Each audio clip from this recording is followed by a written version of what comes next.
Because finally, as I pointed out, you do not know where your decisions come from. They pop up like hiccups. And when you make a decision, people have a great deal of anxiety about making decisions.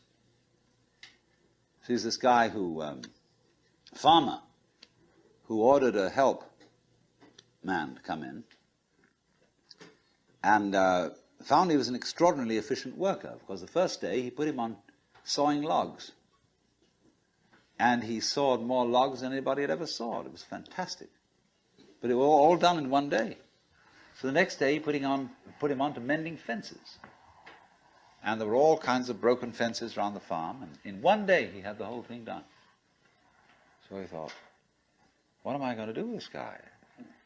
So he took him down into a basement and said, look, here are all the potatoes that have come in from this harvest. And I want you to sort them into 3 groups.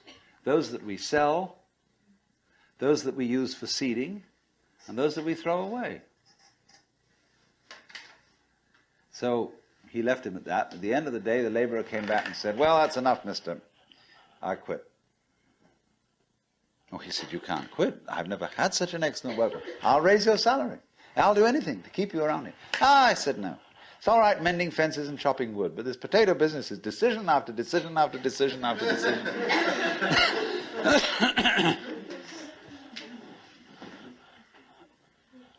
So when we decide, we're always worrying, did I think this over long enough? Did I take enough data into consideration? And if you think it through, you find you never could take enough data into consideration. The data for a decision in any given situation is infinite. So what you do is, you go through the motions of thinking out what you will do about this. And then when the time comes to act, you make a snap judgment.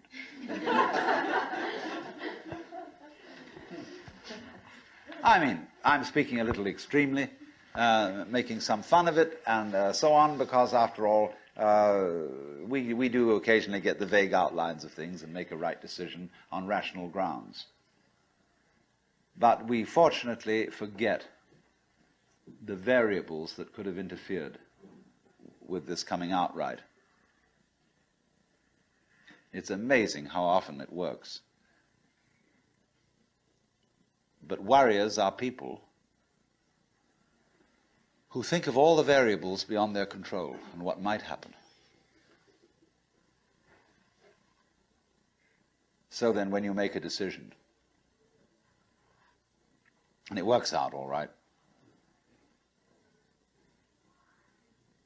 I think very little of it has much to do with your conscious intent and control. But somehow or other, you are able to decide and control things more harmoniously if you delegate authority. That's why very great businessmen are those who can delegate authority. Trust others to work for them. Because those are people developing businesses on the same basic structure that is fundamental to a living organism. Delegation of authority. It loves and nourishes all things, but does not lord it over them. And you see, then, what is happening is this. The more you let go of it and trust it, as if it were quite other than you,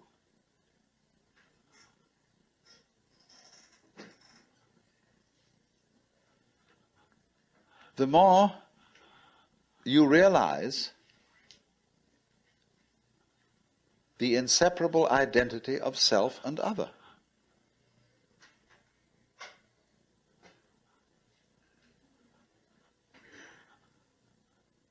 To go back, if you try to find the identity of self and other by subjecting other to self, no go. If, on the other hand, you find it through giving self, that is control, over to other, and trusting that, you may make a mistake. You may make a bad gamble. But in the long run, you're acting on a principle which has the backing of evolution. This is the way biological evolution goes on. Constant delegation of authority. That's why, obviously, the democracy is superior to the monarchy. It was de Tocqueville who said that democracy is always right, but for the wrong reasons. Because there is operating in a democracy the principle that Buckminster Fuller calls synergy. And synergy is the intelligence of a highly complex system, the nature of which is always unknown to the individual members. Because that goes back again to this point, that we're always entering a new environment. We don't ever know fully what the new environment is, because the only environments we know are the past ones. There is always then operating in the development of cellular life on any level a new way of organization, higher than any existing form, and we are not aware of it until after it's happened. If you ever saw, for example, the film Kon-Tiki, this man figured out a few things as to how to make a balsa wood raft to sail from South America to the Pacific Islands. But once he had set this in motion, he discovered that all sorts of unexpected factors cooperated with him. That when the wood got wet, it expanded so that the ties bit into it and held it completely secure. He had never expected that. And he found that as he sailed along, a flying fish would simply alight flat on the deck every morning for breakfast. That all kinds of natural factors, it was just, he had touched a key where he was flowing with the course of nature, and everything cooperated with him. Because he had touched the key. He had made the act of faith. And he was just picking up, in other words, a practice which had been hundreds and hundreds of years ago, had been followed by others who had worked it out by their great ecological awareness.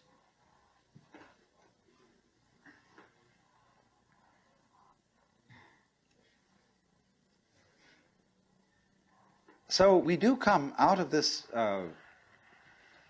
way of thinking to something which has, I would say, the most enormously creative and revolutionary social consequences.